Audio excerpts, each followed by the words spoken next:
ये छोड़ दीजिए एटीट्यूड, सब सही प्लस मोटिवेशन प्लस मंडे, है ना, प्लस न्यू स्टार्ट। सर जब ये होगा ना, सब सही या फिर सही टाइम आप बोल दीजिए, सब एकदम सही टाइम जब मैं स्टार्ट करूंगा।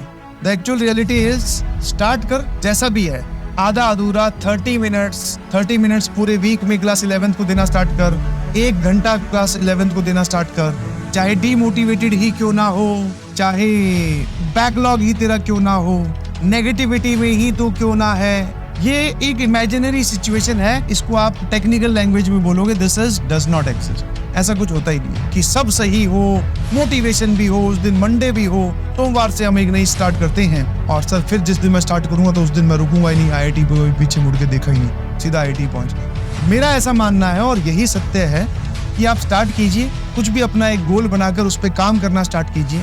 उस गोल के बारे में स्ट्रेटेजी, हाँ सर यहाँ पे एक स्ट्रेटेजी भी कि मैंने जो प्लान बनाया है क्या वो फुल प्रूफ प्लान है कि नहीं है, कि इसमें कहीं कमी तो नहीं है, एकदम सीधी रैंक 1 का प्लान है मेरा, ये मैं चेक कर लूंगा नेट से तभी स्टार्ट करूंगा।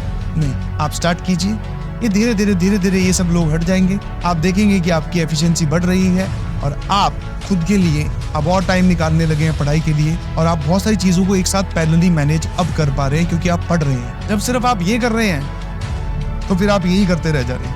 और जो इस बात को समझ गया कि हाँ भाई जब स्टार्ट कर दिया उसके बाद में धीरे धीरे अपने आप सारी चीजें हो जाएंगी। 5 महीने की स्ट्रेटेजी बता दो सर, ये तो बढ़िया है यार। अब सर हमारे पास 5 महीने ही बचे हैं। पहली चीज तो सिर्फ ये मत बोलो कि 5 महीने ही बचे हैं, 5 महीने सफिशिएंट, और उसके बाद में एडवांस के लिए और भी टाइम मिलेगा, घबराइए नहीं। तो इन 5 महीने में सबसे पहले आपका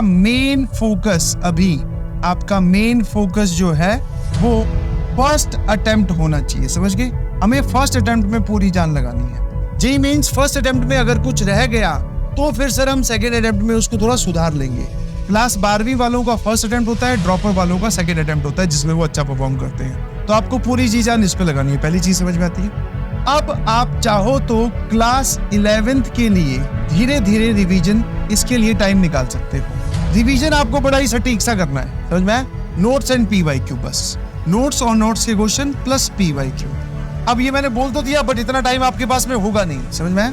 तो क्लास 11th में आप चैप्टर वाइज मूव कीजिए और इनके लिए टाइम निकालना स्टार्ट करिए। और अब आपके आने वाले जितने भी चैप्टर्स हैं क्लास 12th के ही, तो उसमें भी आप यही काम करो, नोट्स प्लस PYQ। अगर आपको लगता है कि आपकी बेसिक अंडरस्टैंडिंग कमजोर है किसी चैप्टर में तो DPP और इंक्लूड कर लो, अदरवाइज नोट्स PYQ चलता जाएगा। और 5 मंथ कम नहीं होते हैं, बहुत टाइम होता है, बिलीव मी।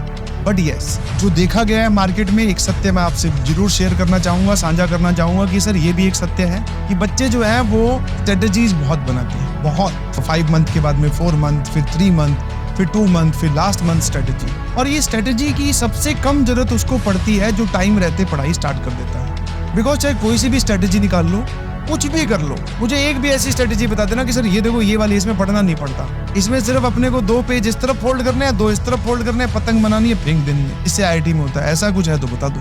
तो पढ़ना है ही, और पढ़ना एक ऐसा काम है जितना जल्दी आप शुरू करोगे उतनी जल्दी वो उसकी रिदम में आओगे, समझ पा रहे हो? कि एक बार आपकी बॉडी जो है एक बार अगर पढ़ने वाले हैबिट में आ गई तो अलग अलग जगह से टाइम आप खुद खरीदना स्टार्ट कर देंगे।